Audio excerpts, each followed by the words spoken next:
Hello friends, this is Scott Hagan and welcome to the 5-Minute Leadership Class. I want to talk to you for just a few minutes about the most important emotional decision. I know we talk strategy and leadership, but I want to talk about emotional leadership for just a moment and the one decision you have to get right if you're going to go the distance. You know, our life is kind of combined into 3 segments: the first, the sames, and the lasts. That era called the first is like a 10-year window in which you get your first car, your first kid, your first job, a lot of adrenaline, a lot of excitement in that first decade. And then you go about 30 years in what I call the sames. You know, same family, same kids, same job, same sports team, same meatloaf on Monday night. And then you enter an era when you're about 60 called the last. It doesn't mean it's over. It simply means that somewhere in the next 10 to 25 years, you're going to experience some lasts. The last car you buy, the last trip you take, and sometimes there's those last goodbyes in that era. Research has proven that it's in the heart of the sames, in that 30-year window in which most people check out.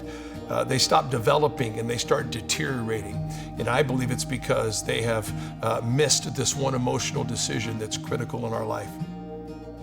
You know, the key to leadership, you know, we all want momentum. We're all searching for momentum.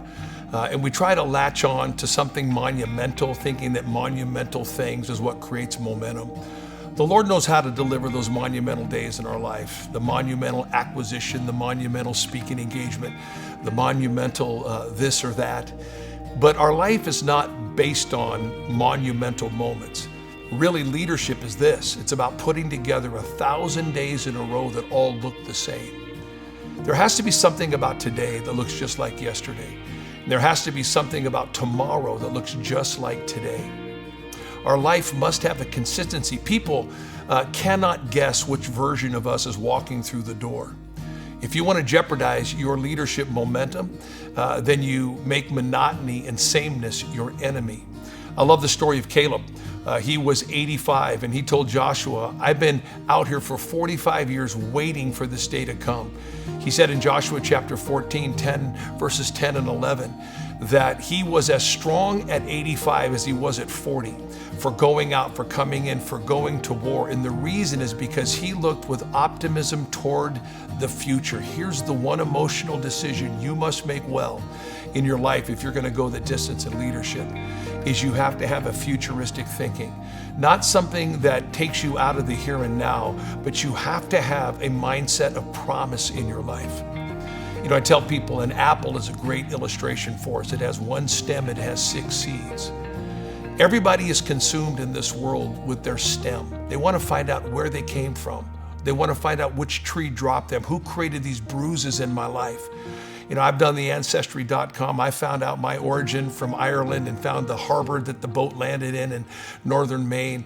All cool stuff, but none of that discovery of my origin brought me wholeness.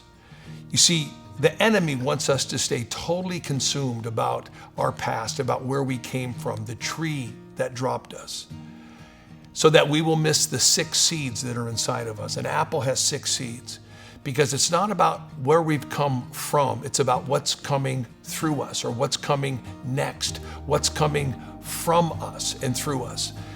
And so you have to have that mindset of the future. You got to have that mindset, the mindset of promise. If not, that monotony of the sames is going to take you out. God knows how to insert the monumental into the monotony of our life. But if we're not committed to producing 1,000 days in a row that all look the same, then we're going to leave the people that we lead around us in a state of guesswork. Just remember, it's about the seeds inside.